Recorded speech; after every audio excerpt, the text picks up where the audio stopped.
আর ওসমান হাদি ভাই শহীদ হয়েছে, এটা আপনারা সবাই জানেন। ওসমান হাদি ভাইয়ের বিচার এখন খবরই নাই, কি কাউকে ধরা হচ্ছে না। উল্টা অনেক আলেম, আতরহম বিক্রমপুরের হুজুর, উনি কারাগারে আছেন। প্রথম আলো, ডেইলি স্টার, হিজিবিজি, তাদের হামলা না কি হয়েছে, এই যে অনেক মুসলিম ভাইকে গ্রেফতার করা হয়েছে। এই যে দেশে জঙ্গিবাদের বয়ান, প্রচুর সংখ্যক আলেমকে জঙ্গি বানানো হয়েছে। বিভিন্ন গুপ্ত সংঘ, যেসব সংঘের নামও আমরা শুনি নাই, আমাকে পর্যন্ত একটা নিষিদ্ধ সংগঠনের তালিকাভুক্ত করা হয়েছে। আমি যখন কারাগার থেকে মুক্তি পাই, মানে যেদিন আমি জামিন পাবো, জামিনের কাগজ এসে পড়েছে গত গত বিকালে, মানে আগের দিন বিকাল আসছে। এরপর আমার 24 ঘন্টা সময় লাগছে কারাগার থেকে বের হবার জন্য। 6টা গোয়েন্দা সংস্থার ক্লিয়ারেন্স লাগছে।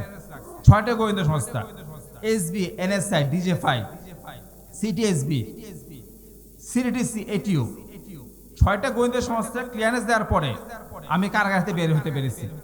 জামিন হওয়ার পরও কারণ কি, খাতা কলমে আমাকে আমাদের নিষিদ্ধ সংগঠনের তালিকাভুক্ত করা হয়েছে, যে সে একটা নিষিদ্ধ সংগঠন করে, ওই সংগঠনের মামলা। কিন্তু আপনারা দেখেন যে এই ফেস্টিভ্যালের সময় অনেক যারা ছাত্রদেরকে গুলি করছে, মারছে, তারা 3-4 মাসে জামিন পেয়ে গেছে। কিন্তু এদের কিন্তু 6টা গোয়েন্দা সংস্থা ক্লিয়ারেন্স লাগে নাই, এরা জেলে ঢুকছে, বাইরে হয়েছে। আর আমরা জেল খাটছি বছরের বছর, জামিন পাওয়ার পরও আমাদেরকে 6টা গোয়েন্দা সংস্থার ক্লিয়ারেন্স লাগে।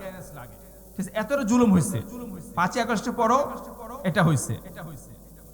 আর একটা কথা হলো যে ইমানের তারতম্য, এই জিনিসটা থাকবে। কখনো কাউকে দেখে এই আশা করা ঠিক না যে আমি যদি তার মতো কষ্টকর, মানে ইসলামের জন্য কাজ করতে পারতাম, কিছু করতে পারতাম, এই ব্যাপারটা নিষেধ। সাহাবী হযরত মিকদাদ ইবনে আসওয়াদ রাদিয়াল্লাহু আনহু, উনার কাছে একবার এক তাবী গিয়ে বলছে যে আপনি কত সৌভাগ্যবান, আপনি আল্লাহ রাসূলকে চোখে দেখছেন, ওনার সাথে থাকতে পারছেন, ওনার সোবত পাইছেন। এই আমি যদি আল্লাহ রাসূলের সাহাবী হতে পারতাম, ওনার সাথে থাকতে পারতাম। তো এই কথা বলার পরে সাহাবী হযরত মিকদাদ ইবনে আসওয়াদ রাদিয়াল্লাহু আনহু খুব ক্ষুব্ধ হয়েছেন। উনি বলতেছেন ওই তাবিকে, মানে সাহাবীদের যে পরবর্তী প্রজন্ম, তাদেরকে তাবিন বলা হয়, বলতেছেন যে এই ব্যক্তি বর্তমানকে ছেড়ে অতীতকে নিয়ে টানাটানি করছে। কারণ আমাদের সমাজে যারা মুসলমান হয়েছে তারা অনেকে মুনাফিক হয়েছে। প্রচুর সংখ্যা মুসলিম ওই সময় মুনাফিক হইতো আল্লাহ রাসূলের সময়। বাইরে দেখা যেত মুসলিম, আব্দুল্লাহ ইবনে উবাই, কিন্তু ভিতরে মুনাফিক। অনেকে মুসলিম হয়েছে, ঈমান রাখতে পারে নাই।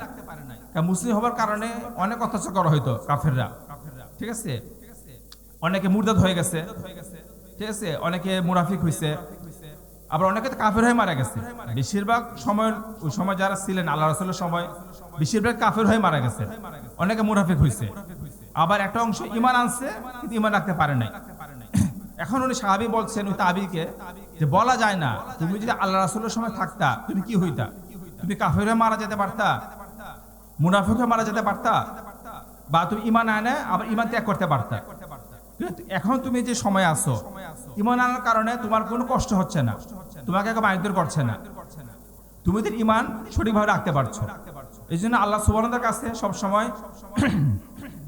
সহজ সরল জীবন, বিপদ আপদ মুক্ত জীবন চাওয়া উচিত। একবার এক সাহাবী সবরের দোয়া করছিল, আল্লাহ রাসূল বলছিল তুমি তো আল্লাহর কাছে বিপদ আপদ চাচ্ছ। সবর মানে কি? যখন তোমার উপর বিপদ আপদ আসবে তখনই তো আমরা সবর চাই আল্লাহর কাছে, হে আল্লাহ তুমি আমাদেরকে ধৈর্য দাও।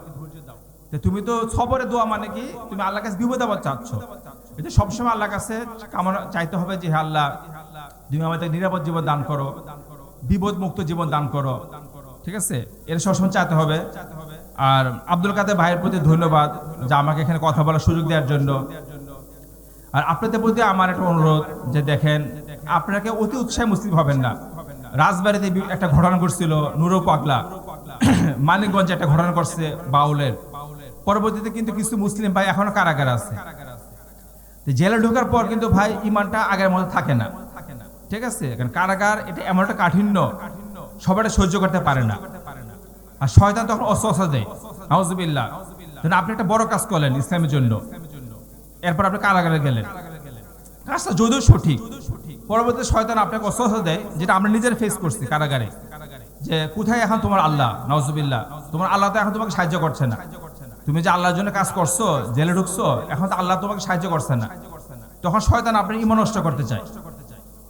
এই জন্য আমরা যদি কোনো আমাদের আশপাশে কোনো অনাকাঙ্ক্ষিত কিছু দেখি, আমরা চেষ্টা করবো এলাকার যারা মুরব্বী আছে, গণ্যমান্য ব্যক্তি আছে, ওনাদেরকে নিয়ে জিনিসটা সলভ করা। ঠিক আছে, কোনো নিজে থেকে অতি উৎসাহ হয়ে কিছু কাজ করব না, যে কাজের জন্য পরবর্তীতে আমাকে নিজে ইমান রাখতে কঠিন হয়। ঠিক আছে, এখনো কিন্তু এই ভাইগুলো জেলে আছে, মানিকগঞ্জের ভাইরা জেলে আছে, রাজবাড়ির ভাইরা জেলে আছে, আমরা কিন্তু এখনো এদের মুক্ত করতে পারি নাই। এই জন্য আপনার আমি কিছুক্ষণ আগে যেটা বলা, যে হিন্দু যারা আছে মানে ইচ্ছা করে এই কাজগুলো করে, আপনার সামনে একটা আল্লাহ গালিগালাজ করবে, আপনাকে উত্তেজিত করবে, তার টার্গেট হলো কানাডা যাবে, নরওয়ে যাবে, ফিনল্যান্ড যাবে, এখন কামারগ্রাম থেকে যেতে পারবে না, তো ইচ্ছা করে একটা কেয়াস করবে। এরকম যদি দেখেন, চেষ্টা করবেন এলাকার মুরব্বী যারা আছেন, পুলিশ প্রশাসন বা যারা আছেন, এদেরকে ডাকতে, এদেরকে ডেকে জিনিসটা সমাধান করতে, তাদের হাতে তুলে দিতে। আপনি অতি উৎসাহে একটা কাজ করলেন, পরবর্তী যে ধাক্কাটা আসবে ওটাকে আপনি সামলাতে পারবেন না। আপনার দীর্ঘমেয়াদী কারাগারে থাকলে পরে আপনার নিজের ইমানের ক্ষতি হবে, আপনার ব্যক্তিগত জীবনের অনেক ক্ষতি হয়। এই জন্য অতি উৎসাহী হওয়া যাবে না। যা করব আমরা, যারা মুরব্বী আছেন, আলেম ওলামা আছেন, এখানে যারা হুজুর আলেম শ্রেণী আছেন, মসজিদ মাদ্রাসা, ওনাদের সাথে আলাপ আলোচনা করে ওনাদের পরামর্শ ভিত্তিক কাজ করবো। ওনাদেরকে আমি মুরব্বী ভাববো, যে আমার রক্ত গরম, আমি ইয়াং মানুষ, আমি একটা কাজ করলাম, পরে ধাক্কা যখন আসবে সবার কিন্তু আসবে। 2005 সালে বিভিন্ন ঘটনা ঘটছিল, আপনারা যারা মুরব্বী আছেন, তখন কিন্তু কাউকে ছাড় দেয় নাই সরকার, সবাইকে ধরছে, যে করে না সেও ধরা খাইছে, তাকেও মামলা দেওয়া হয়েছে। এবং এই মামলা ঘানিগুলো কিন্তু এখনো 2025 সালে চলতেছে। 2005 সালে কিছু সংখ্যক মুসলিমের কারণে যে দুর্ঘটনা ঘটছিল, এগুলি এখনো 25 সালে কন্টিনিউ হচ্ছে। এবং সবচেয়ে বড় ভুক্তভোগী হয়েছে আলেমরা, কারণ যারা আলেম তারা প্রকাশ্যে থাকে, এদেরকে পাওয়া সহজ। হ্যাঁ, তোমার মাদ্রাসা আছে, তুমি এই কাজটা করতে পারো, তোমার মাদ্রাসায় তারা যাইতো, আসো তুমিও জেলে আসো।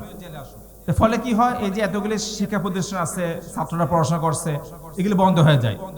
ঠিক আছে, ইসলামের একটা বিরাট ক্ষতি হয়। এই জন্য সবসময় আলেমদের সোহবতে থাকবেন, ওনাদেরকে মুরব্বী মানবেন, ওনাদের পরামর্শ ভিত্তিক কাজ করবেন। আর অবশ্যই আমাদের কোরআন হাদিস পড়তে হবে। তা আমি নিজেও একটা বই পড়ে খুব ইমপ্রেসড হয়েছি, ইউসুফ কান্দলবী রহমতুল্লাহ আলাইহ লেখা হায়াতুস সাহাবা, সাহাবীদের জীবনী, মোট 5 খণ্ডে আর কি। খুবই চমৎকার বইটা, 5টা বই আর কি। এই বইগুলো পড়লে আপনার সাহাবীদের জীবন, সাহাবীদের যে ত্যাগটা, এটা আপনারা জানতে পারবেন। হায়াতুস সাহাবা, এখানে তাবলিগ জামাতের যারা ভাই আছে ওখানে বইটা পাবেন আর কি, হায়াতুস সাহাবা। এই বইটা পড়ার অনুরোধ করছি। আর আমি দীর্ঘদিন লেখালেখি করছি নাসিদের বিরুদ্ধে। 2014 সালে আমার 2টা বই বের হওয়ার কথা ছিল। 2014 সালে আমি কারাগারে ঢোকার পর আর সম্ভব হয় নাই। তা আমি কারাগার থেকে বের হওয়ার পর এই 2টা বই বের করেছি, আমার নাসিদের বিরুদ্ধে লেখালেখি।